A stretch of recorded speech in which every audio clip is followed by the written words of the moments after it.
السلام علیکم، welcome to my YouTube channel easy Urdu story. اگر آپ کو بھی کہانیاں سننا پسند ہے تو ابھی میرے چینل کو سبسکرائب کر لیجئے اور بیل نوٹیفیکیشن کے بٹن کو بھی پریس کر دیجئے تاکہ آپ کو مل سکیں ویڈیو اپڈیٹس۔ وہ ایک لکڑہارا تھا۔ ساری عمر اس نے جنگل میں جا کر لکڑیاں کاٹ کر انہیں بیچتا تھا اور اپنی اس محنت سے اس نے جنگل سے کچھ دور ایک چھوٹا سا مکان بنوایا تھا جس میں وہ، اس کی بیوی اور جوان بیٹا رہتا تھا۔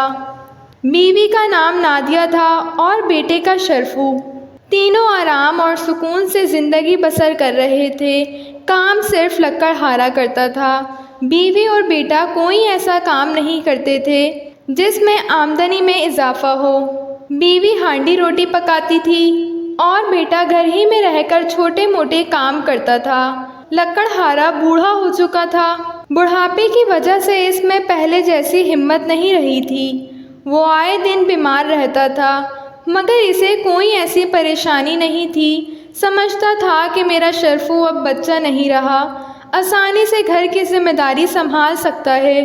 شرفو کی ماں کا بھی یہی خیال تھا، اس لیے اسے بھی کسی قسم کی کوئی فکر نہیں تھی۔ ایک صبح لکڑہارا جاگا تو اس نے محسوس کیا کہ وہ بڑا کمزور ہو گیا ہے۔ جنگل میں جا کر لکڑیاں کاٹنا اس کے لیے مشکل ہے۔ اس کا بیٹا صبح ناشتے سے فارغ ہو چکا تھا اور اس بات پر حیران ہو رہا تھا کہ اس کا باپ معمول کے مطابق صبح سویرے گھر سے نکلا کیوں نہیں، چارپائی پر لیٹا کیوں ہے۔ لکڑہارا سمجھ گیا کہ اس کا بیٹا کیا سوچ رہا ہے۔ اس نے شرفو کو اشارے سے اپنے پاس بلایا اور پیار سے بولا، شرفو بیٹا۔ جی ابا جی۔ دیکھو بیٹا، اب اپنے گھر کی ذمہ داری تمہیں سنبھالنی ہوگی۔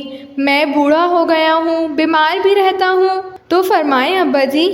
شرفو نے پوچھا، بیٹا جو کام میں نے ساری عمر کیا ہے وہ اب تم کرو گے۔ لکڑیاں کاٹنا آسان کام نہیں ہے، مگر تم ہمت والے اور طاقتور ہو۔ شروع میں یہ کام ذرا مشکل لگے گا، پھر رفتہ رفتہ آسان ہو جائے گا۔ میں تمہیں برابر مشورے دیتا رہوں گا جو تمہارے لیے مفید ہوں گے۔ سمجھ گئے بیٹا؟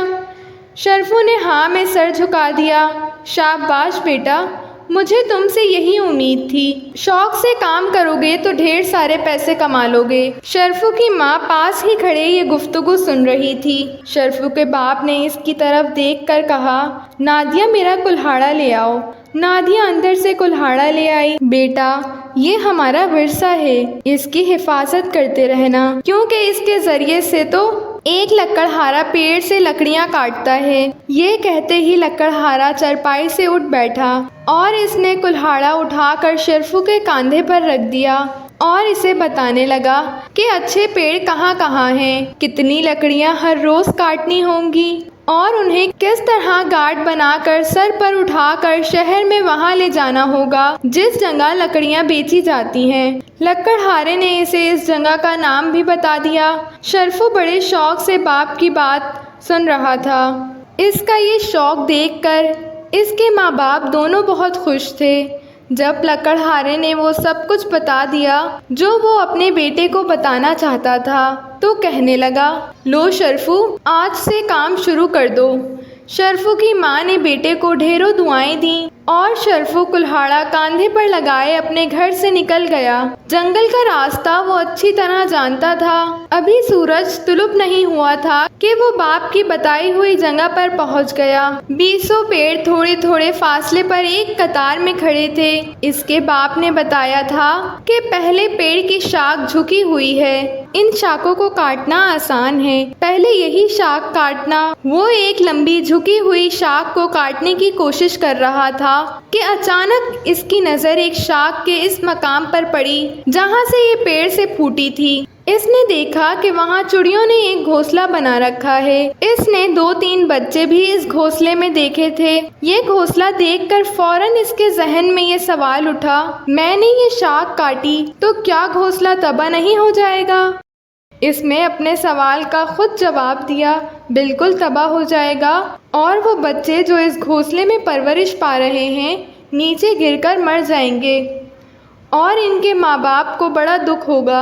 اس نے کلہاڑا اس شاخ کو کاٹنے کے لیے اٹھایا ہی تھا کہ یکایک اس کا ہاتھ رک گیا۔ وہ آہستہ سے بولا، نہیں، میں یہ ظلم نہیں کر سکتا، اور وہ اس پیڑ کے سائے میں بیٹھ گیا۔ کئی باتیں اس کے ذہن میں آئیں۔ میرے باپ نے لکڑیاں کاٹنے کے لیے بھیجا ہے، اس کا حکم مانتا ہوں تو وہ بہت خوش ہوگا، میں لکڑیاں بیچ کر پیسے کما لوں گا، لیکن یہ ان چڑیوں پر ظلم ہوگا جنہوں نے یہاں گھونسلہ بنا رکھا ہے۔ وہ سوچ رہا تھا کہ ماں باپ کا حکم مانے یا ان بیچاری چڑیوں کے گھونسلے کو سلامت رکھے۔ اس کی نظر بار بار گھونسلے پر جم جاتی تھی۔ آخر وہ اٹھ بیٹھا اور پکے ارادے کے ساتھ واپس گھر کی طرف روانہ ہو گیا۔ اس کا باپ گھر کے باہر چارپائی پر لیٹا اس کا انتظار کر رہا تھا۔ شرفو کو دیکھ کر بولا، شرفو بیٹا، جلدی آ گئے ہو، بڑی جلدی لکڑیاں بک گئی ہیں۔ نہیں ابا جان۔ کیا بات ہے ابا جان؟ میں پیڑ پر کلہاڑا نہیں چلا سکا۔ کیوں؟ لکڑہارے نے حیران ہو کر بولا۔ شرفو نے جو کچھ دیکھا تھا وہ باپ کو بتا دیا، اور اس سے پہلے اس کا باپ کچھ کہے اس کی ماں نے کہا، بیٹا، اس پیڑ پر چڑیوں نے گھونسلہ بنا رکھا تھا تو اسے چھوڑ کر دوسرے پیڑ کی شاخ کاٹ لیتے۔ شرفو نے جواب دیا، ماں، وہاں بھی پرندوں نے گھونسلہ بنا رکھا تھا، کیسے کاٹتا اسے؟ لکڑہارا اپنے بیٹے کی بات سن کر بہت خفا ہوا اور غصے سے کہنے لگا، او احمق، لکڑہارا یہ نہیں دیکھتا کہ پیڑ پر پرندوں کا گھونسلہ ہے یا نہیں؟ اسے لکڑیاں کاٹ کر بیچنی ہوتی ہیں۔ تم نے بڑی احمقانہ حرکت کی ہے، میں نہیں سمجھتا تھا تم اتنے پاگل ہوں گے۔ لکڑہارا غصے میں جانے اور کیا کہہ دیتا کہ اس کی بیوی نے سرگوشی میں سمجھایا، آخر بچہ ہے اور کچھ نہ کہو، 2-3 دن ٹھہر جاؤ، اپنی ذمہ داری سنبھال لے گا۔ 2 دن بیت گئے تو پھر باپ نے بیٹے کو ایک اور مقام کا پتہ بتایا اور تاکید کی، خبردار، پیڑ پر ضرب لگانے سے پہلے اوپر نہیں دیکھنا۔ شرفو نے عہد کر لیا کہ وہ پہلے کی طرح اوپر نہیں دیکھے گا اور باپ کے بتائے ہوئے مقام پر چلا گیا۔ اسے اپنا وعدہ یاد تھا، چنانچہ پہلے پیڑ کے پاس پہنچ کر اس نے اوپر نہ دیکھا۔ وہ نیچے دیکھتے ہوئے کلہاڑا مارنے لگا کہ اس کی نظر پیڑ کے نیچے اس جنگلی پھل پر پڑی جسے بعض لوگ ہانڈی میں پکا کر کھاتے ہیں۔ ایک سوال ذہن میں پھر آیا، اس پیڑ پر یہ پھل لگتا ہے، میں اسے کیوں نقصان پہنچاؤں؟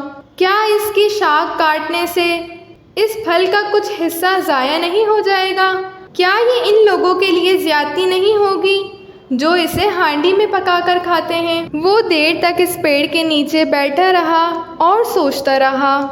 اس روز جب لکڑہارے نے اپنے بیٹے کو دیر سے آتا دیکھا تو اسے یقین ہو گیا کہ اب یہ ضرور لکڑیاں بیچ کر پیسے لایا ہے۔ وہ خوش ہو کر بولا، آج میرا بیٹا کافی پیسے لے کر آیا ہے نا؟ کیوں شرفو؟ نہیں ابا جان، میں کوئی پیسے نہیں لایا۔ پھر اس نے باپ کو پیڑ نہ کاٹنے کی وجہ بتا دی۔ بیٹی کی بات سنتے ہی لکڑہارے کے تن بدن میں آگ لگ گئی۔ تو کچھ نہیں کر سکے گا، تجھے لکڑیاں کاٹ کر بیچنے کے لیے بھیجا تھا، پیڑ کا پھل دیکھنے کے لیے نہیں۔ میں کیا کرتا ابا جان، آپ جانتے نہیں، لوگ اس پھل کو پکا کر کھاتے ہیں۔ ابا گجرا، تو تمہیں کیا، لوگ پھل پکا کر کھاتے ہیں، تم تو نہیں۔ ابا جی، وہ لوگ بھی تو ہمارے جیسے ہی ہیں نا۔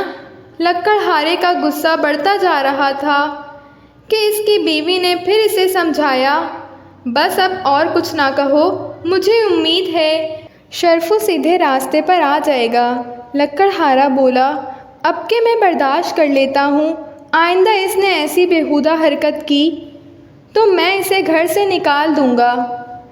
چند دن گزر گئے۔ لکڑہارے نے اس مرتبہ پرانے درختوں کا پتہ بتا کر کہا، خبردار، اب کہ کوئی بہانہ نہ بنانا، پیسے لے کر ہی گھر آنا۔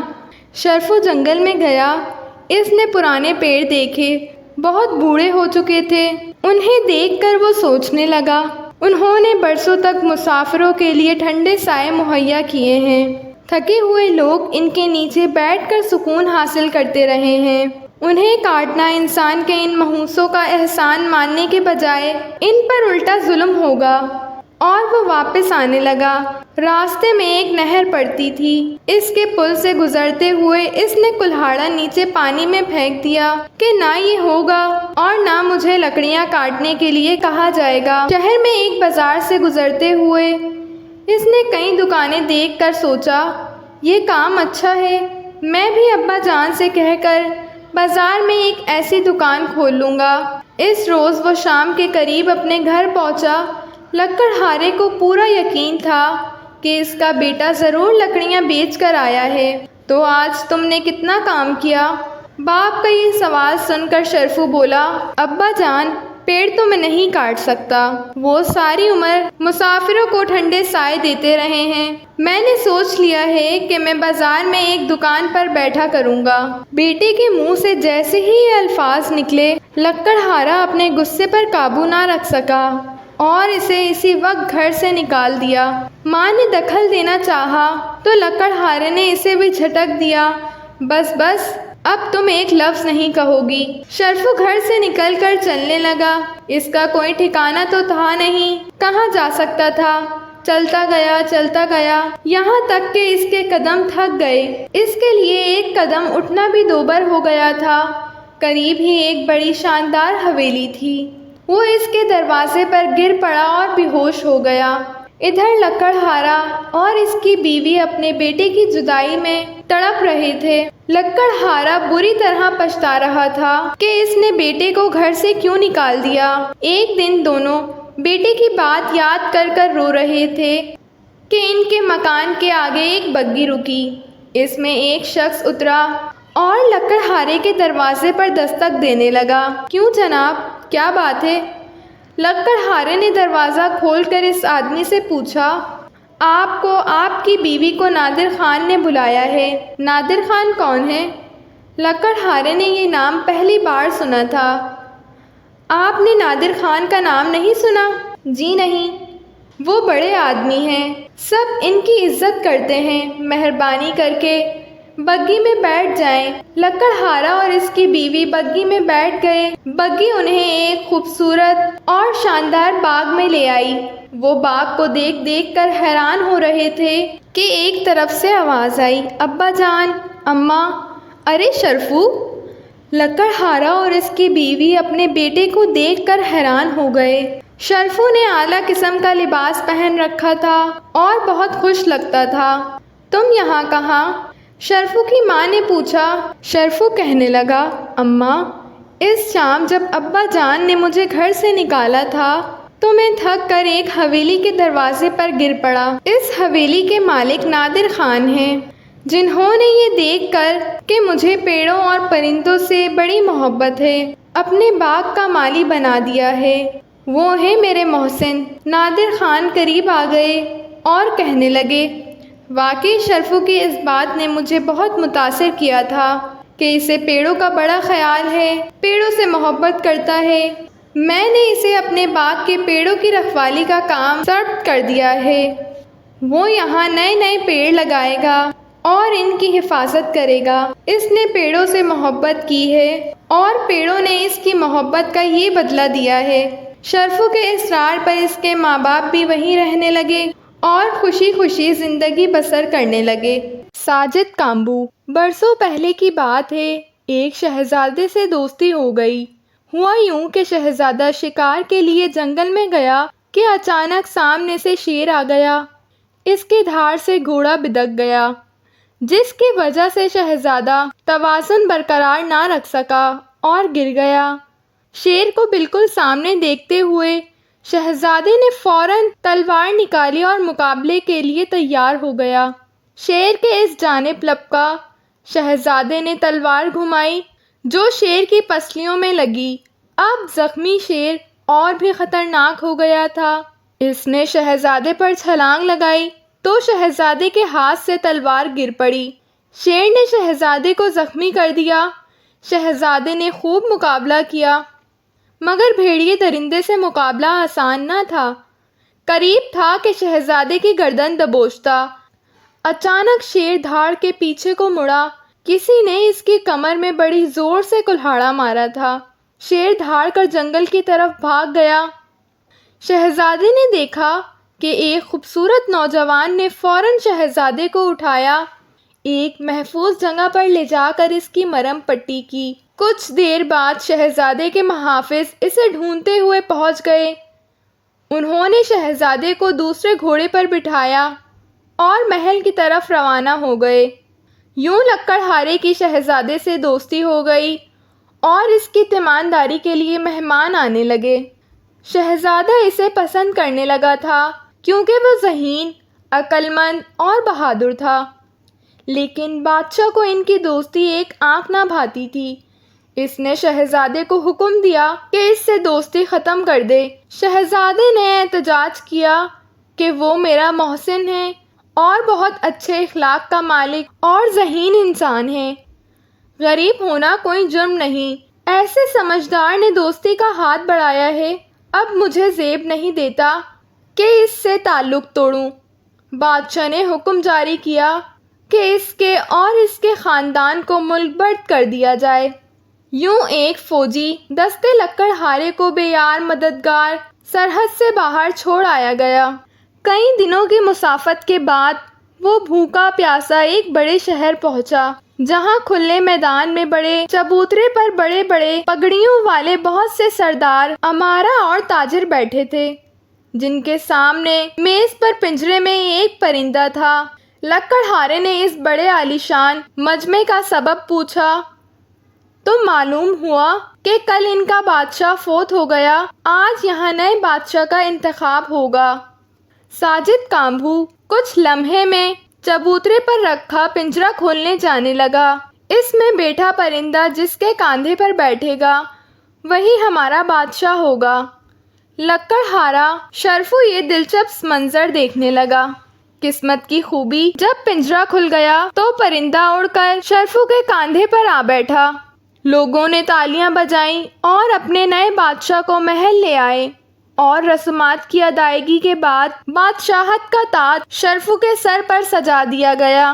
یوں محبت و مشقت کرنے والا، نیک دل اور بہادر لکڑہارا بادشاہ بن گیا۔ چند روز آرام و سکون سے حالات کا جائزہ لینے کے بعد اس نے مملکت کے معاملات دیکھنے شروع کیے تو معلوم ہوا کہ ملک میں لا قانونیت، لوٹ مار، گنڈا گردی، چوری چکاری عام ہے، بے تحاشا کرپشن اور رشوت دستی کا بازار گرم ہے، با اثر ظالموں سے کسی کی جان و مال محفوظ نہیں۔ بادشاہ کے دربار میں روزانہ دسترخوان دیتے ہیں، مگر رشید ارواگا بادشاہ تک پہنچنے نہیں دیتا۔ رشوت کے بغیر کوئی کام نہیں ہوتا۔ اس نے اعلان کروایا کہ آج کے بعد کوئی رشوت نہیں لے گا، اگر معلوم ہو گیا تو اس کی سزا پھانسی ہوگی۔ ہر طرف سناٹا چھا گیا، مگر لوگ کب باز آنے والے تھے؟ انہوں نے رشوت لینا نہ چھوڑی۔ جس کا پتہ چلتا اسے پھانسی چڑھا دیا جاتا۔ کچھ ہی دنوں میں رشوت لینے اور دینے والوں میں نمایاں کمی دیکھنے میں آئی۔ رشوت کے خاتمے کے ساتھ گنڈا گردی اور لا قانونیت کا بھی خاتمہ ہو گیا۔ ہر شخص اپنے فرائض اور دوسروں کے حقوق کا خیال کرنے لگا۔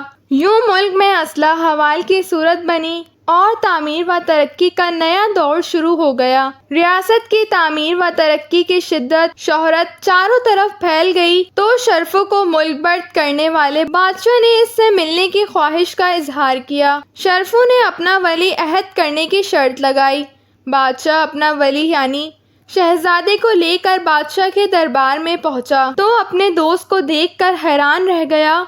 ادھر بادشاہ بھی اسے دیکھ کر پریشان ہو گیا۔ شرفو کا حسن سلوک دیکھ کر اسے شرمندگی ہو رہی تھی، مگر شرفو نے کہا، بے شک آدمی کی حیثیت و اختیار کا مالک وہی ہے جو دن رات کو آپس میں تبدیل کرنے کی طاقت رکھتا ہے۔ مجھے آپ سے کوئی شکوہ نہیں، اگر مجھے ملک برد نہ کرتے تو آج بھی لکڑیاں بیچ کر گزارا کر رہا ہوتا، لیکن اللہ تعالیٰ بہترین کارسر ہے۔ پیارے بچوں، آپ بھی محنت کا دامن ہاتھ سے نہ چھوڑیں، اس لیے آپ کو بھی محنت کرنی چاہیے تاکہ آپ بھی کامیاب زندگی بسر کر سکیں۔ Thanks for watching and don't forget to subscribe my YouTube channel. Allah Hafiz.